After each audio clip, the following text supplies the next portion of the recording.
Donc pour ce dernier sujet sur les compétences du recruteur de demain, je vous présente Frédéric Michler. Frédéric a exercé pendant 13 ans, je crois, des fonctions de responsabilité RH dans diverses entreprises, dont ST Microelectronics et TRW. Et je vous conseille aussi de lire l'excellent blog sur lequel il écrit, qui s'appelle Innovation RH. Donc Frédéric est très impliqué sur tous les sujets d'innovation RH et vous pouvez aussi le suivre sur Twitter à Fred Michler. Voilà. Je crois qu'on est complet sur la partie réseaux sociaux.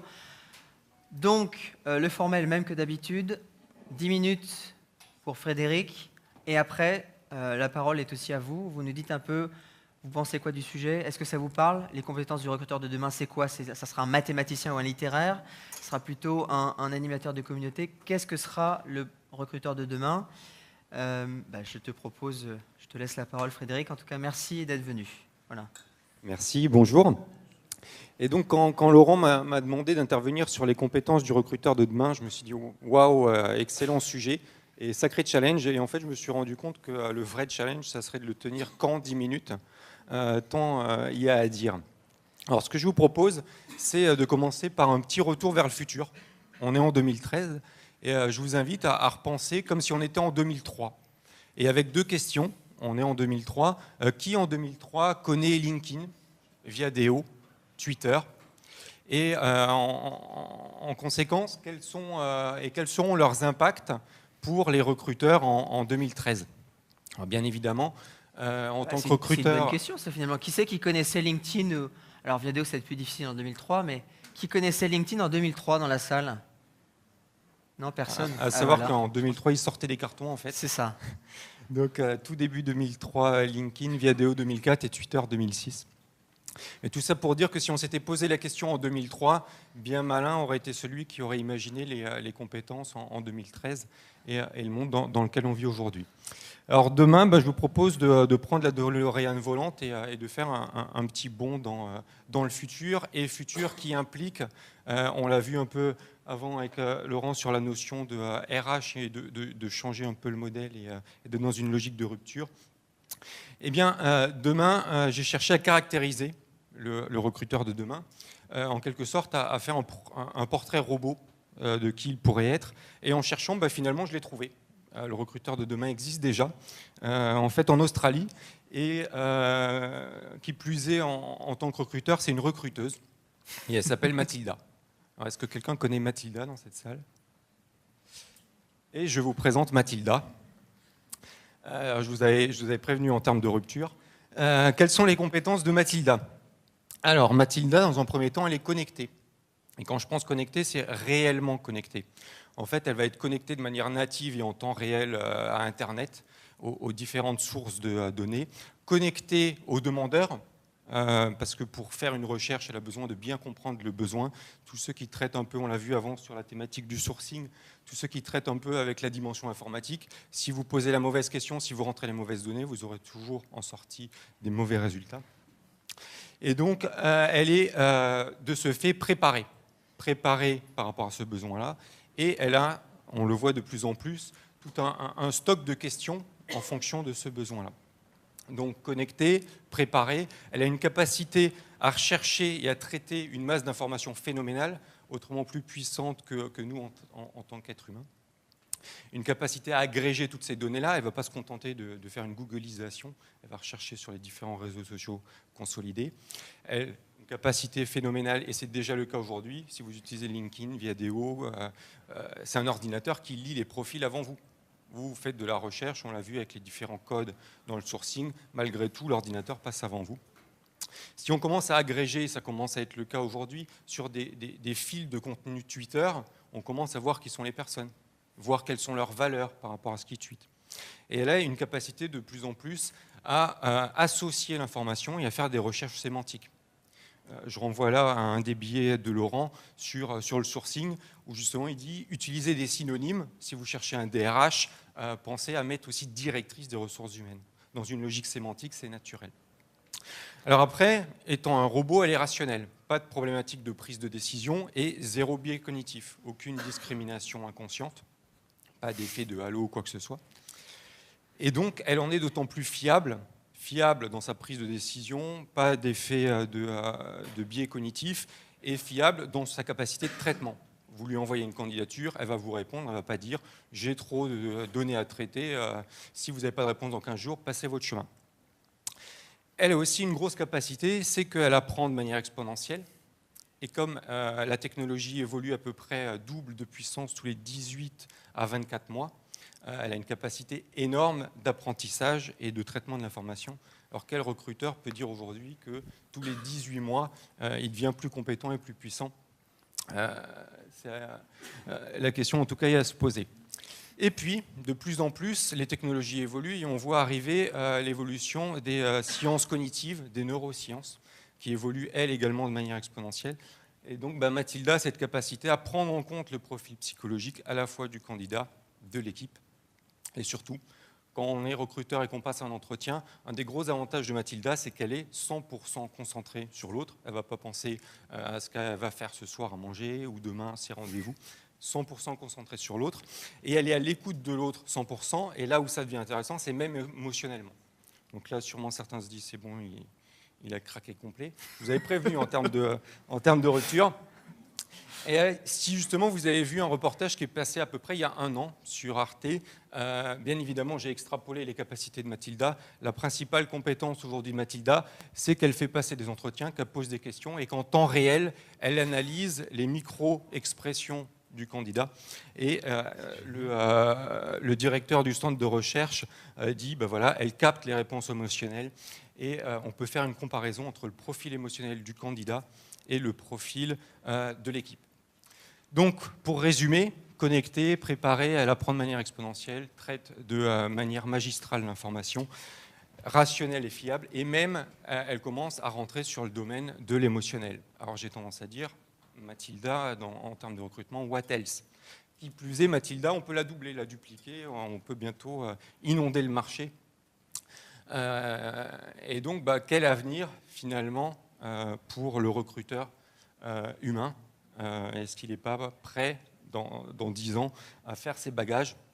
Alors j'ai malgré tout une lueur d'espoir, c'est que Mathilda, si elle sait lire les émotions, à l'inverse, elle ne sait pas du tout les relayer.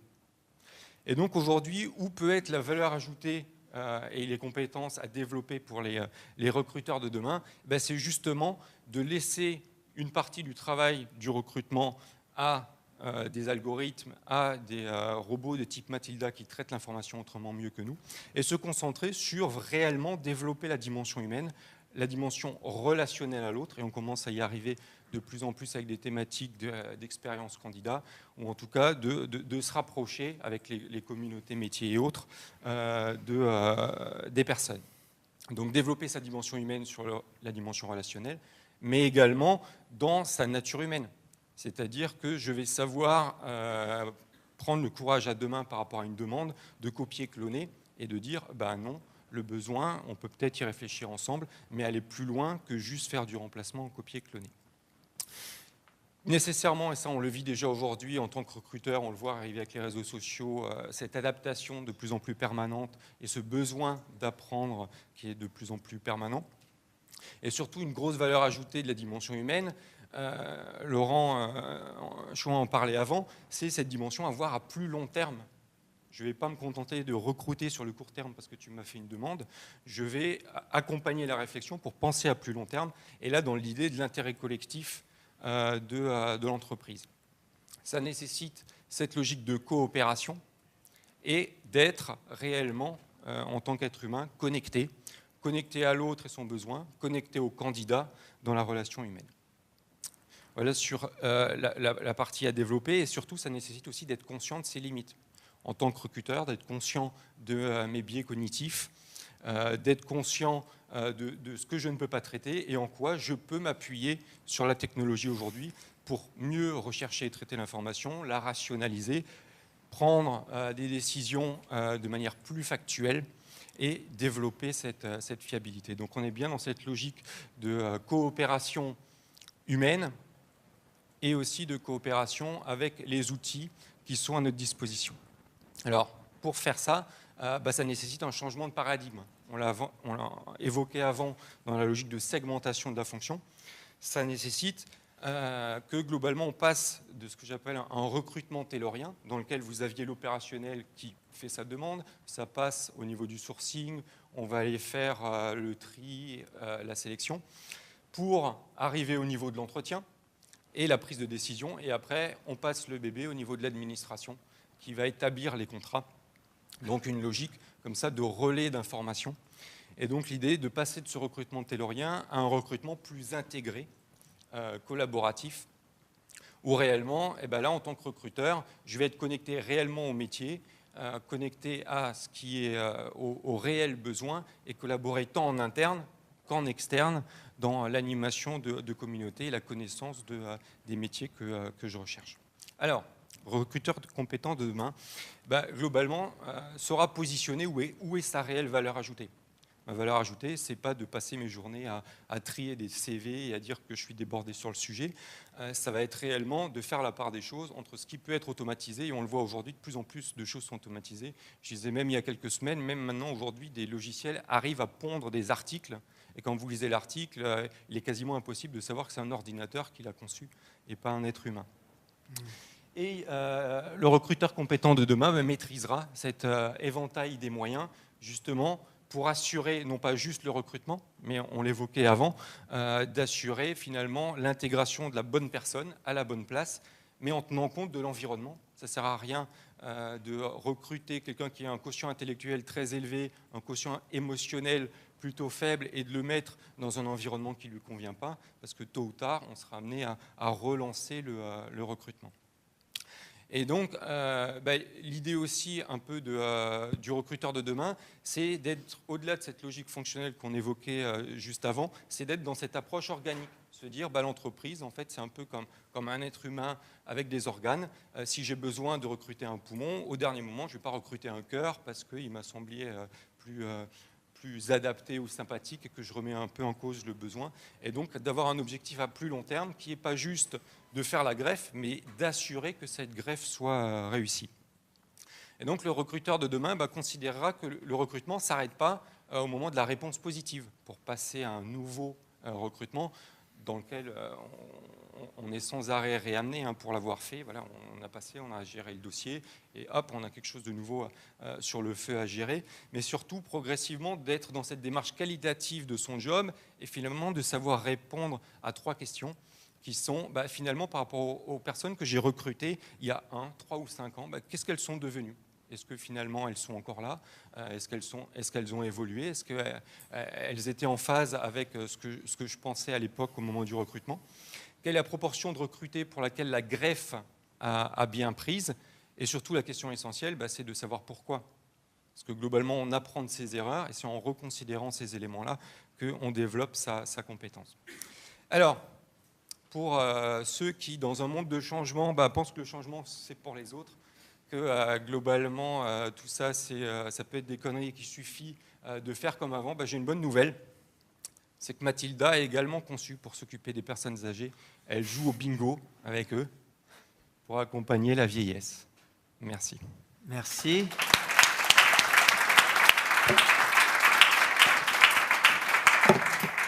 Écoutez, la question va être simple. Est-ce que d'après vous, Mathilda va devenir le prochain recruteur ? Et pourquoi ? Qui c'est qui a dit non ? Elle fait peur. C'était un nom québécois ? Ah, voilà. Parce que c'est pas possible. Alors, on t'écoute. Vous le savez, je parle d'humaniser à tout prix les processus de sélection. Je le vends. Comment est-ce qu'un candidat peut se retrouver devant une machine et vouloir venir travailler pour l'entreprise ? Moi, en tant que candidat, me faire recruter par un engin tel quel... Mathilda, elle s'appelle. Mathilda. Quel nom en plus. Jamais je rentrerai dans cette entreprise-là. C'est un jamais. Australien. Je ne sais pas vous, mais il est hors de question de me faire recruter par une machine. Ça enlève toutes mes valeurs, pour moi, de l'entreprise. Ok. D'autres commentaires là-dessus ? C'est intéressant. Est-ce que vous seriez recruté par une Mathilda ?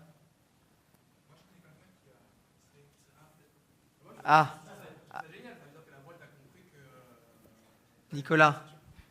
trouve ça aussi génial que me faire amener à l'entretien par une Google voiture qui conduirait toute seule. C'est le futur, quoi. Donc la voiture qui se conduit toute seule, c'est la même chose que l'entretien qui se fait avec Je une pense que machine. de toute façon, le destin, voilà, je pars dans une considération un peu philosophique, le destin de l'humanité depuis le début, c'est finalement de se faire remplacer petit à petit par des machines. Quoi qu'il arrive, c'est-à-dire que... Ah, il y a débat. Alors, il y a quelqu'un d'autre qui a dit non. Ah non, c'est encore toi. Ah pardon. Quelqu'un d'autre veut remarquer sur le Mathilda ou pas Mathilda, quelles sont les compétences finalement qu'il y a derrière? Quelle est la partie d'automatisation du recrutement? Moi, je retiens deux choses. Frédéric. Je suis comme madame, fervent défenseur de l'homme au centre du recrutement. Je retiens quand même deux choses. C'est un premier argument qui, je trouve, a beaucoup d'impact. C'est que le traitement informatisé de l'information évite l'appréciation du candidat de manière subjective et donc évite tous les biais dont on a pu entendre parler sur le refus au candidat non justifié. Ensuite, il y a un deuxième argument qui est très intéressant, c'est cette capacité qu'a cette machine à aller chercher et traiter l'information quasiment en instantané. C'est vrai qu'un processus de recrutement, c'est long, surtout si on diversifie les sources et qu'on s'arrête sur le CV, sur le profil vidéo, sur le profil LinkedIn, qu'on googlise le candidat, qu'on fait un contrôle de référence, etc. etc. Donc en ça, l'outil, je pense, peut être Toi, tu es un plutôt très pour bon alors. outil. Non, je pense que l'outil doit s'arrêter là. Notamment pour derrière passer rapidement à l'intuitu personnel et à l'échange avec le candidat, la rencontre si la avec le machine candidat. lit les émotions, finalement, est-ce qu'on a finalement une machine qui nous permet de faire du recrutement? Et le C'est pas plaisir plus du simple. recruteur à lire les émotions et à porter les projets des candidats qui lui sont chers Alors, est important le aussi. recruteur qui lit les émotions, c'est... Pas les lire, mais en tout Non, cas mais les j'exagère. comprendre et les chercher. Et le plaisir de porter un projet, je suis pas sûr que Mathilda en soit encore capable. Je ne l'espère pas. D'autres remarques? Guillaume?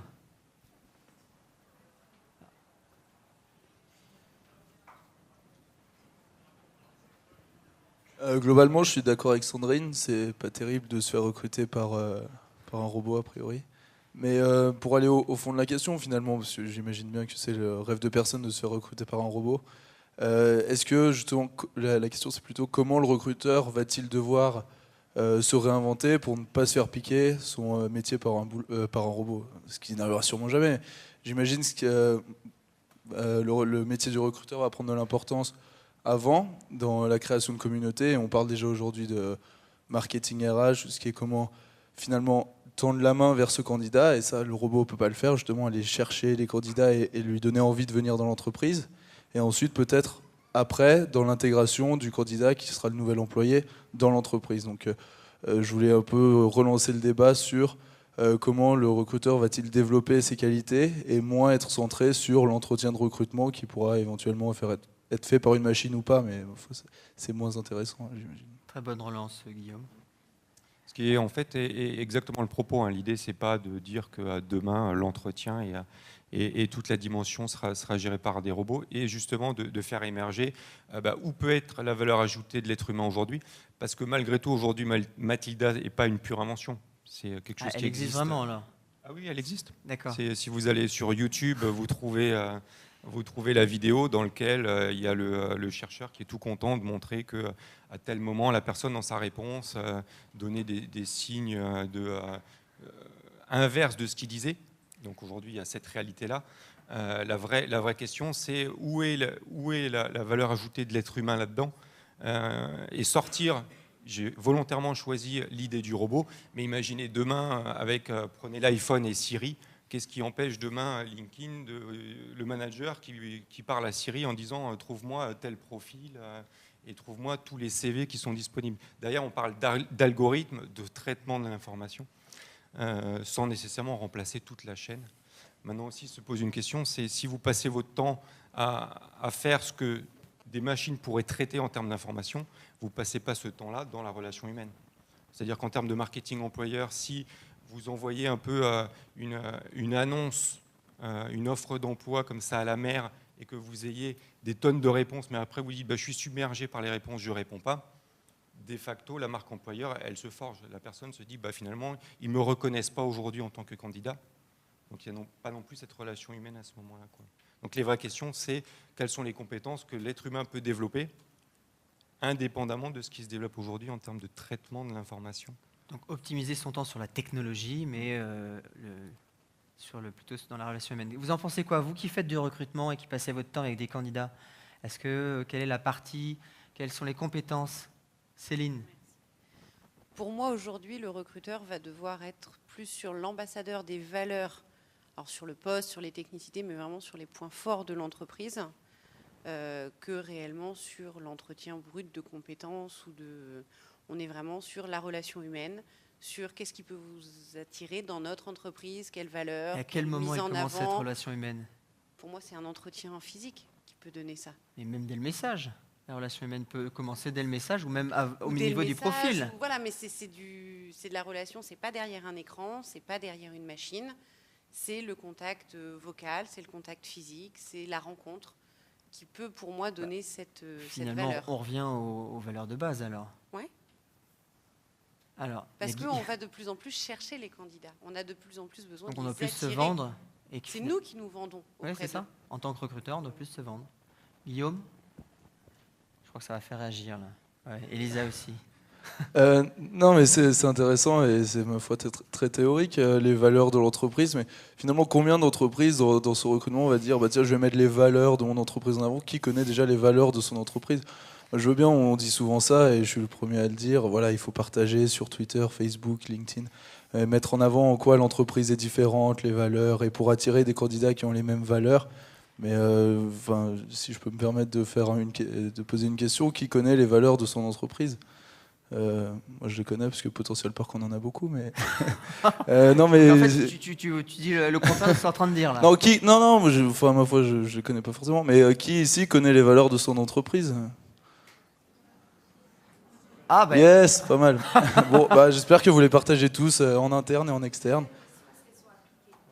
Voilà, exactement. J'espère que vous les partagez en interne et en externe pour agréger autour de vous une communauté de candidats potentiels. Est-ce que les collaborateurs les portent? On avait une deuxième question ici de Elisa. Ah pardon. Céline, je te redonne la parole après. Non, c'est pas grave.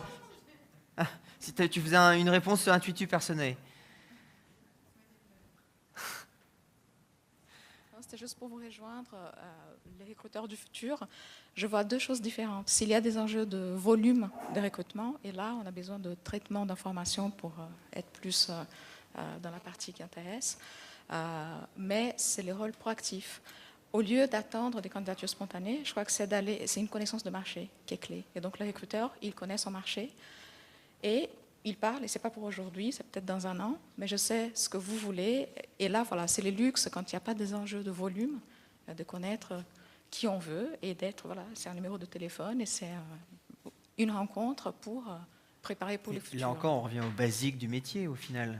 Donc, est-ce que la technologie fait qu'on a encore plus besoin de connaître le marché ou finalement on revient au basique en disant ça? La technologie nous donne plus de visibilité, je trouve. C'est fini l'époque où, peut-être comme moi, on passait des barrières d'assistantes pour essayer de découvrir qui était le directeur X. La fameuse étude de marché. Voilà. Exactement, et on payait pour ça. Et aujourd'hui, voilà, c'est beaucoup. L'accès à l'information est clé et nous permet de préparer, d'être en amont. Donc deux problématiques, volumétrie et connaissance du marché. Ok, d'autres réactions là-bas au fond?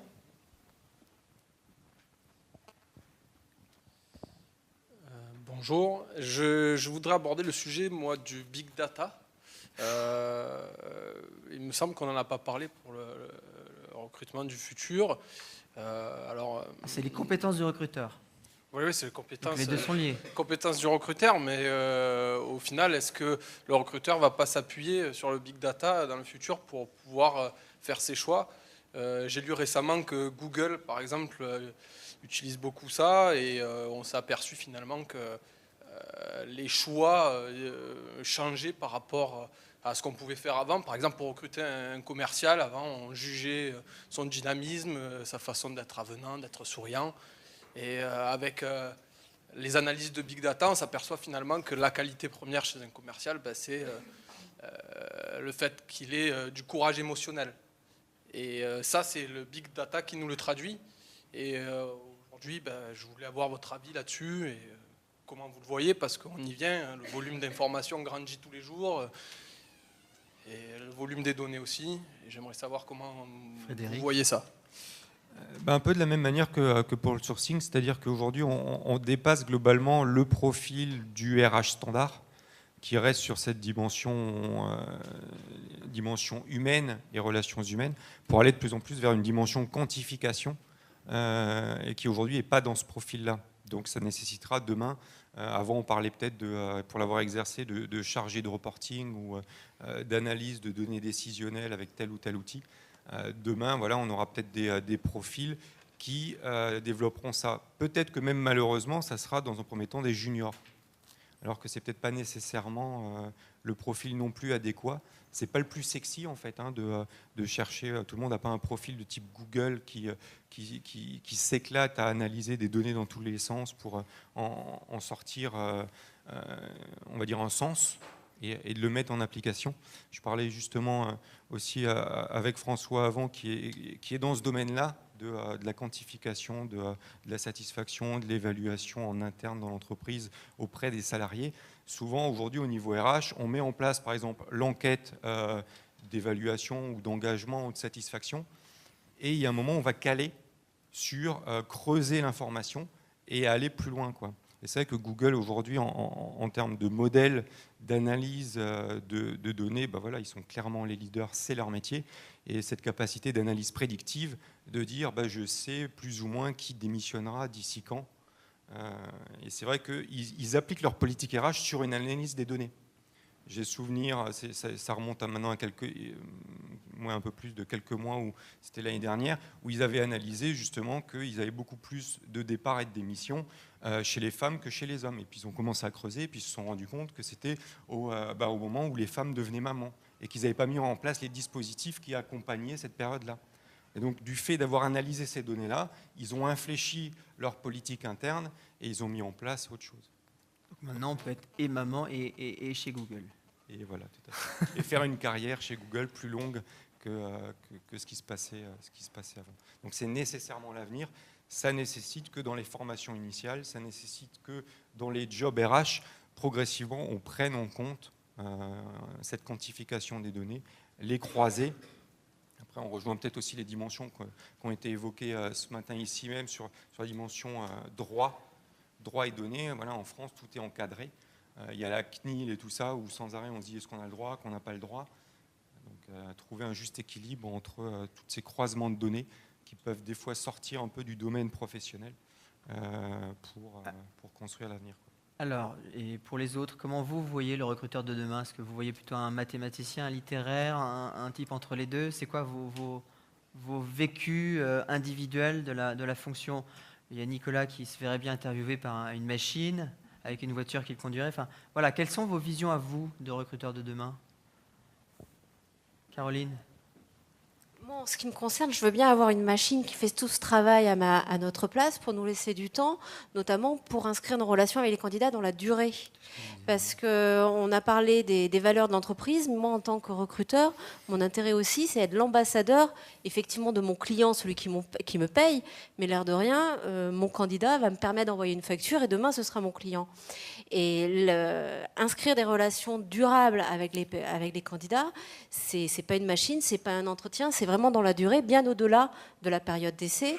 Donc, bonne nouvelle, toutes ces machines. Je suis du coup très demandeuse d'ateliers, de techniques, de formation, et on a vraiment une obligation de nous auto-former sur ces nouvelles technologies, et ça bouge. Et une des solutions, en tout cas nous, c'est ce qu'on essaye de faire au sein de nos cabinets pour maintenir le lien avec nos candidats, c'est la sociabilité. C'est-à-dire qu'un recruteur doit être forcément animateur de sa communauté de candidats recrutés. Et donc là aussi, on peut parler aussi de community management RH. Là, il y a vraiment des compétences à acquérir, il me semble. Donc le recruteur, animateur de communauté. Ok. D'autres, Nicolas, tu voulais rajouter quelque chose?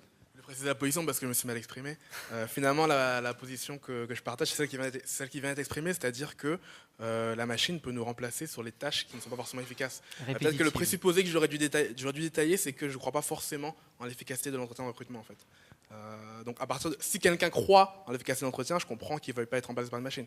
Moi, j'ai plutôt l'impression que c'est un procédé qu'on fait parce qu'on y est habitué, qui n'est pas forcément efficace. Il y a plusieurs littératures qui le démontrent ou qui l'infirment. Donc voilà, moi j'imagine plutôt un monde où les machines nous remplacent sur les choses qu'on ne sait pas bien faire, comme conduire. On ne savait pas bien conduire. Il y a 4000 accidents par an en France, on ne sait pas bien conduire. Donc les machines nous remplaceront pour conduire. On ne sait pas faire bien l'entretien selon moi, peut-être qu'elles nous remplaceront dans l'entretien. Après, sur du community management, sur la relation, sur la durée, je suis d'accord que voilà, ça va rester quelque chose qui est très humain. Il y a la dimension humaine qui va rester prévalente. D'autres remarques pour les gens qui font du recrutement? Comment vous voyez votre fonction évoluer? Comment les choses se passent chez vous? Sophie? J'y vais un peu de l'anecdote personnelle, mais moi, quand j'ai vu la série sur Arte avec les Hubo, qui m'a fait énormément peur, mais le lendemain, je suis arrivée au bureau et donc je suis community manager et j'ai dit je veux un Hubo, quoi. Hubo, excuse-moi, je ne sais pas ce que c'est. C'est le human robot, c'est en fait dans la série, en gros, c'est des robots qui vont nous aider à travailler dans la vie de tous les jours. Donc, ils comprennent l'émotion, ils arrivent à transmettre l'émotion. Et c'est vrai qu'en regardant cette série, après Arte, effectivement, a diffusé des documentaires en disant ça existe et ça pourrait arriver très prochainement. Et moi, je me dis pourquoi pas. La vision, c'était... ça nous permet de nous concentrer sur autre chose. Donc on disait notamment la problématique de connaissance du marché, parce que finalement les Hubo, c'est nous qui les programmons, donc il faut bien qu'on ait connaissance de ce qu'on met à l'intérieur. Mais après, la tâche, dès lors qu'il y a l'émotion, la relation, ils sont peut-être plus à même que nous, finalement, de la faire au quotidien et en termes opérationnels. Et du coup, ce sur quoi vous allez vous concentrer, finalement, ça va être quoi alors? Parce que vous nous parlez tous là d'humain, etc., mais... Au final, c'est quoi? De l'animation de communauté? C'est du contact candidat, contact client? Optimiser ces canaux-là. Faire de la veille pour les candidats qu'on a placés il y a quelques années. Ils nous appellent. C'est aussi anticiper, faire le push de candidats. On n'a pas forcément. C'est anticiper des missions qu'on n'a pas par le push de bon potentiel. Et ça, c'est vrai que ça demande du temps, on est happé par nos missions, et souvent, c'est gagnant quand on fait ce genre d'opération. Mais ça, on le faisait déjà avant. Je pousse toujours. Ça, on le faisait déjà avant. Quel est le plus aujourd'hui ou demain qui fera que c'est plus important? C'est juste cette partie-là aujourd'hui qui me manque.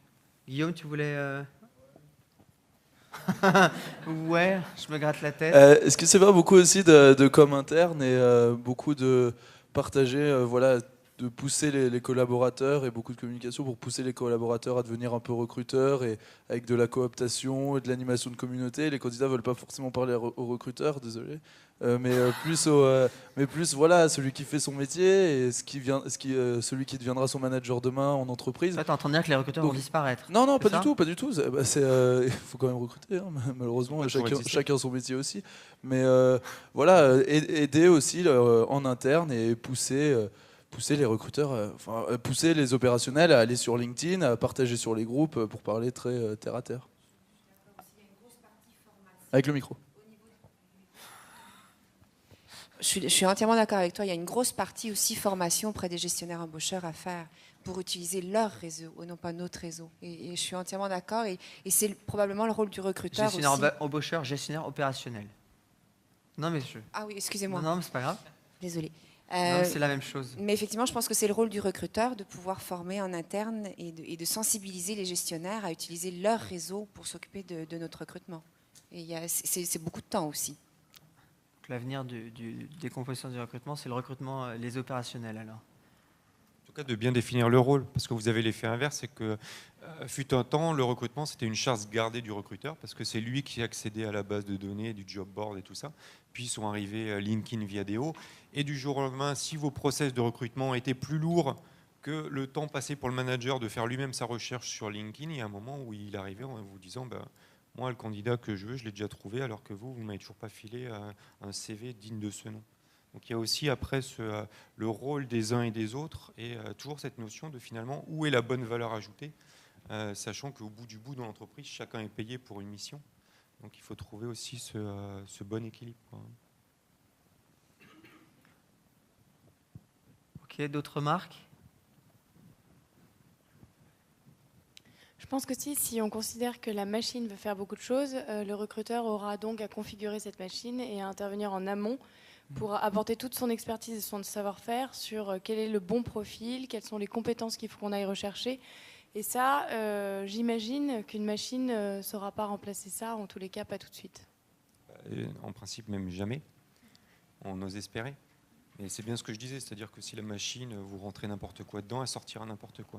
Malgré tout, la grosse force, c'est que si vous ne savez pas lui expliquer exactement ce que vous recherchez, elle ne le trouvera jamais.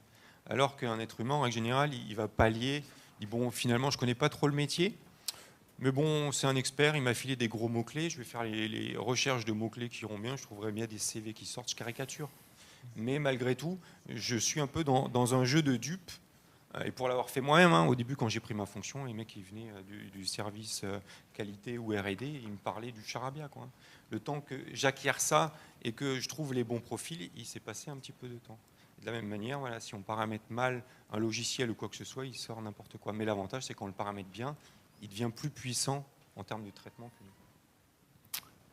Et ben voilà, je vous remercie beaucoup. Bravo Frédéric, merci à tous. Merci. C'est donc la fin de l'espace pratique. Je vous propose à 16h30, c'est d'abord la pause largement méritée pour tous. À 16h45, on a donné la parole à 3 candidats qui vont venir partager devant tout le monde leur expérience. Quand on a 300 recruteurs devant soi, c'est pas évident, mais ils ont eu le courage de le faire, ils vont avoir le courage de le faire. Plus quelques initiatives assez originales de personnes qui ont voulu soigner entre guillemets l'expérience candidat avec vraiment des choses originales et intéressantes qu'on vous présentera. Et puis vous aurez après justement l'Awards des expériences candidats avec Potential Park qui nous présenteront un peu les résultats de l'étude. Et on finira sur un cocktail que vous aurez l'occasion de boire avec du nouveau champagne qu'on teste cette année. Merci à tous.